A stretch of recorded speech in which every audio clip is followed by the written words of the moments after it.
ठाकुर का उल्लू। किसी गांव में एक ठाकुर रहता था। ठाकुर साहब बड़े ठाट बाट से रहते थे। ठाकुर साहब को पक्षी पालने का बड़ा शौक था। उनके पास एक उल्लू था। वैसे तो उस उल्लू में कोई विशेषता नहीं थी, पर ठाकुर साहब ने उसे एक विशेष आदत का अभ्यास कर दिया था। उनके आदेश पर वह सोने के सिक्के को निगल जाता था और उनके आदेश देने पर सिक्के को मुंह से उगल भी देता था।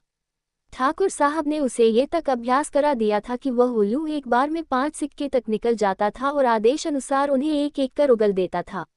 अपने उल्लू की इस विशेषता को ठाकुर साहब ने किसी को नहीं बताया था। ठाकुर साहब की एक पुत्री थी। उन्हें उसका विवाह अचानक तय करना पड़ा और विवाह की तिथि भी 10 दिन बाद की निश्चित हो गई। बेटी का विवाह सर पर था और ठाकुर साहब ठन गोपाल थे। एक पैसा पास नहीं था, समस्या विकट थी, पर वह घबराए नहीं। उन्होंने निश्चित कर लिया कि बेटी का विवाह निश्चित तिथि पर ही धूमधाम से होगा। ठाकुर साहब के गांव में एक साहूकार था जो ब्याज पर पैसे दिया करता था। एक दिन ठाकुर साहब इस साहूकार के पास गए और बोले, सेठ जी, मेरी बेटी का विवाह अचानक सर पर आ पड़ा है, कुछ मदद कीजिए। ठाकुर साहब की बात सुनकर साहूकार ने पूछा, कितना रुपए चाहिए? ठाकुर साहब बोले, यही कोई 10,000 से काम चल जाएगा। ये सुनकर साहूकार पहले चौंक गया, फिर कुछ सोचकर बोला, गिरवी रखने को क्या लाए हो?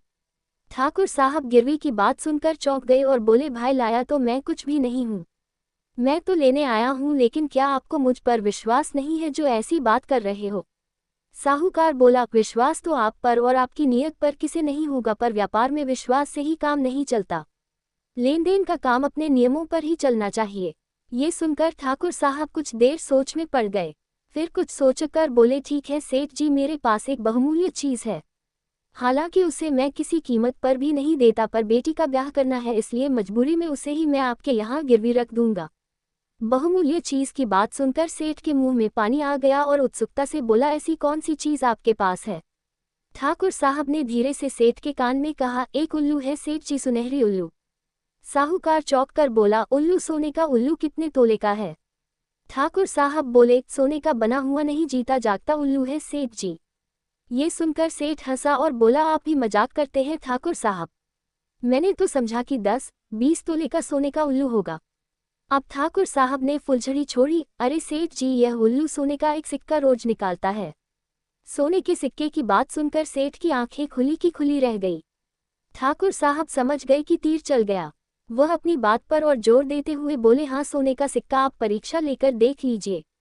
साहूकार मान गया। अगले दिन ठाकुर साहब उल्लू को 5 सिक्के खिलाकर साहूकार के यहाँ ले गए। उल्लू को सामने बिठाकर बोले, निकाल बेटा, और उल्लू ने झट से एक सिक्का उगल दिया। दूसरे दिन भी ठाकुर साहब ने साहूकार के सामने एक सिक्का उगलवाए और तीसरे दिन सेठ से कहा कि अब वह उल्लू को आदेश दें। उत्सुकता से भरा साहूकार बोला, निकाल बेटा, और उल्लू ने एक सिक्का उगल दी।